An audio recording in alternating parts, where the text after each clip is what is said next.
기도하겠습니다. 자비와 긍휼의 하나님, 이 아침 우리를 말씀 앞으로 불러주시니 감사합니다. 우리는 때로 기도원처럼 환경의 벽 앞에 작아지고 또 스스로 연약해 여기며 주저앉을 때가 많습니다. 그러나 오늘 말씀을 통해 나의 조건이 아니라 나를 택하신 하나님의 전능하심을 바라보게 하시고 두려움이 아닌 믿음으로 응답하는 시간이 되게 하여 주옵소서. 우리를 부르시고 사명자로 세워주시는 우리 구주 예수 그리스도의 이름으로 기도드립니다. 아멘. 오늘 우리에게 주신 말씀은 사사기 6장 11절에서 18절입니다. 여호와의 사자가 아비에셀 사람 요아스에게 속한 오브라에 이르러 상수리 나무 아래에 앉으니라.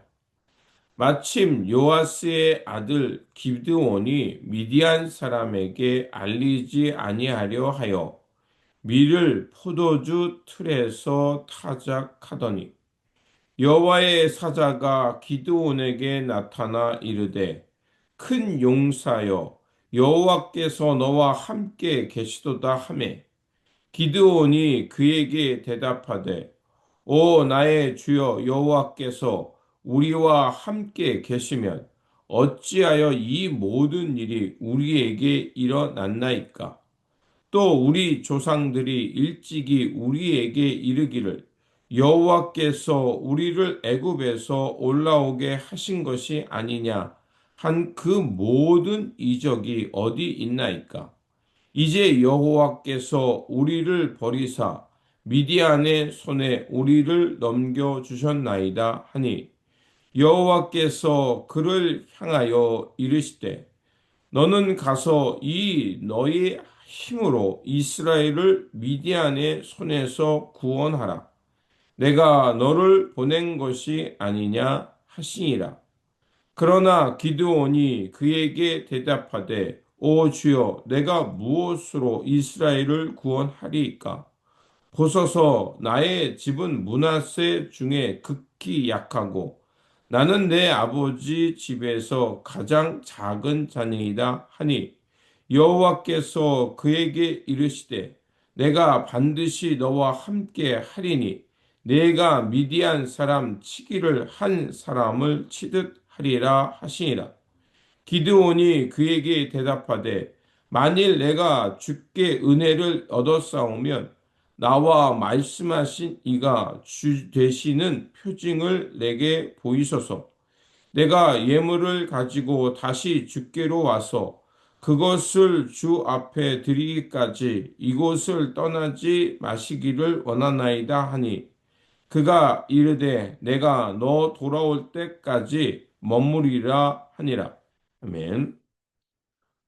오늘 본문 말씀은 그 하나님께서 미디안 압제 속에 살아가던 이스라엘 백성들을 구원하시기 위해 그 기드온을 찾아와 주시고 그리고 그를 큰 용사로 세우셔서 이스라엘을 구원할 세사로 세우시는 말씀입니다. 당시 이스라엘 백성들은 미디안의 그 박해를 피해서 산속과 요새에 숨어 살아야 했습니다. 왜냐하면 추수 때가 되면 미디안 사람들이 쳐들어와서 그 이스라엘 백성들이 한 해 동안 수고했던 곡식과 가축을 약탈해 갔기 때문입니다. 그래서 산속이나 굴에 들어가서 들키지 않기 위해 포도주를 짜는 그 틀 안에다가 곡식을 넣고 몰래 타작을 했습니다. 기드온 역시 미디안 사람들에게 들키지 않기 위해 포도주를 짜는 틀 안에다가 밀을 넣고 타작하고 있었습니다. 그의 모습은 용사라기보다는 두려움에 사로잡힌 연약한 한 사람에 불과했습니다. 그런데 바로 그 자리에 여호와의 사자가 나타나고 기드온을 향해서 큰 용사여 여호와께서 너와 함께 하신다라고 하며 사사로 부름을 받게 됩니다. 첫 번째로 하나님은 우리의 현실이 아니라 가능성을 보고 부르신다는 겁니다.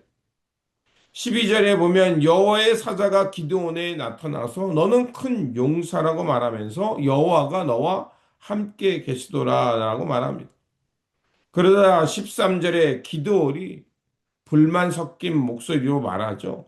하나님이 우리와 함께 하시면 왜 이러한 미디안의 압제를, 이런 폭력을 받게 하십니까? 라고 하면서 자신의 현실적인 고난을 토로합니다. 이거는 이 학대받는 사람들의 혼란과 탄식이기도 합니다. 그러자 14절에 하나님이 기드온을 부르신 이유를 말씀합니다.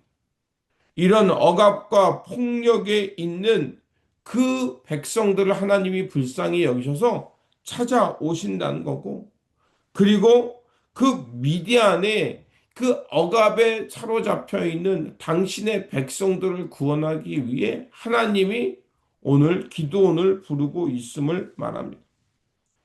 그러면서 기드온은 자신의 처지를 이렇게 고백합니다. 나의 집은 므낫세 중에 극히 작은 자요. 나는 내 아버지 집에서 가장 작은 자입니다. 라고 말하면서 이 부르심을 거부합니다. 기드온은 자신의 환경과 배경을 보면서 한계를 보면서 안 된다고 거부하고 있습니다. 그러나 하나님은 기드온의 이 현재의 환경이 아니라 하나님이 그와 함께 하신다는 것, 그리고 그를 통해서 하나님이 놀라운 역사를 이루실 것이라는 것을 그에게 말하고 있는 겁니다. 기드온이 하나님의 사람으로 부름을 받을 수 있었던 것은 기드온의 능력이 출중나서가 아니라 바로 하나님이 그와 함께하고 하나님이 그를 통해 역사할 때 사명을 감당하게 될 수 있다는 겁니다. 둘째로 우리의 자금은 하나님의 능력을 드러내는 도구가 될 수 있습니다.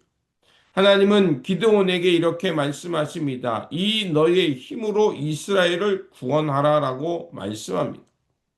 기드온은 13절에서 현실과 고난을 보면서 의심했습니다. 그런데 하나님은 그의 환경이나 연약함이 아니라 하나님이 세우신 계획과 사명을 보라고 말씀하고 있는 겁니다. 즉, 이 구절은 기드온에게 너의 힘이 아니라 내가 너와 함께 한다라는 그 하나님의 임마누엘, 그 부르심이 바로 너의 능력이 될 것이라고 말하고 있는 겁니다. 그렇게 너의 힘은 기드온 자신의 용기나 능력이 아니라 하나님이 보내주시는 사실, 그리고 하나님이 너와 함께 한다는 그 믿음을 갖고 순종하며 나아가라는 것입니다. 그렇습니다. 우리의 힘, 우리의 현실을 보면 작고 보잘것 없습니다. 그런데 그 연약한 자리, 작은 자리에 찾아오셔서 우리와 함께 하시는 하나님, 그 하나님을 바라볼 때 우리는 이것이 어떤 일을 했을 때 이것이 내 능이 아니라 바로 하나님이 함께 하신다는 것을 보기 때문에 하나님의 영광을 드러내는 자리가 될 수 있는 겁니다. 세 번째로 우리에게 말하는 것은 내가 누구인가가 아니라 내가 오늘 누구와 함께 하는가가 중요하다는 것입니다. 기드온은 계속해서 질문합니다. 그리고 하나님은 한결같이 대답하십니다. 내가 반드시 너와 함께 하리라. 우리가 하나님의 능력으로 살아갈 수 있는 것, 하나님의 영광을 드러내는 도구가 될 수 있는 것은 숫자나 내 방법이 아니라 바로 만군의 여호와 하나님, 그분이 우리와 함께 하시기에 우리가 승리할 수 있는 겁니다. 하나님은 우리가 준비되었기 때문에 부르시는 것이 아니라 부르신 후에 그 부름에 합당한 사람으로 만들어 가시며 하나님의 일을 감당하게 하신다는 것입니다. 오늘 우리가 살아가는 삶 속에 이 기드온처럼 환경에 짓눌려서 숨어 지낼 수밖에 없는 상황에 놓인 적은 없습니까? 스스로 작고 연약해서 주저앉고 싶을 때가 있지는 않았습니까? 오늘 우리에게 주신 말씀을 통해서 다시 한번 하나님이 우리와 함께 하시며 우리를 큰 용사로 부르시면서 오늘도 이 땅에 하나님의 영광을 드러내는 삶으로 살라고 부르시고 있음을 깨달으시기 바랍니다.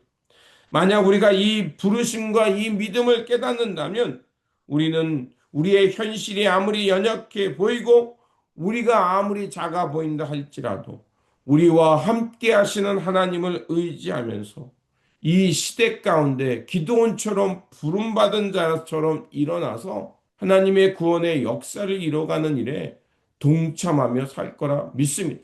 그러므로 오늘도 주신 말씀 붙들고 이 부르심의 자리를 잘 알고 하나님의 역사를 향해 동참하며 살아가는 저와 여러분들이 되시기를 주님의 이름으로 축원드립니다. 기도하겠습니다. 전능하신 하나님, 오늘 기드온의 부르심을 통해 우리 각자를 향한 주님의 음성을 듣게 하시니 감사합니다. 우리는 연약하지만 우리 안에 거하시는 성령님은 강하심을 믿습니다. 세상으로 나아갈 때 환경과 우리의 현실범을 보며 두려워하지 않게 하여 주시고 우리와 함께 하시는 하나님의 약속을 붙들고 주님 손을 붙잡고 담대히 나아가는 큰 용사가 되게 하여 주옵소서. 그래서 우리가 서 있는 이 삶의 자리에서 미디안과 같은 어두움을 몰아내게 하시고 하나님의 영광을 드러내는 통로들 되어 살게 하여 주옵소서.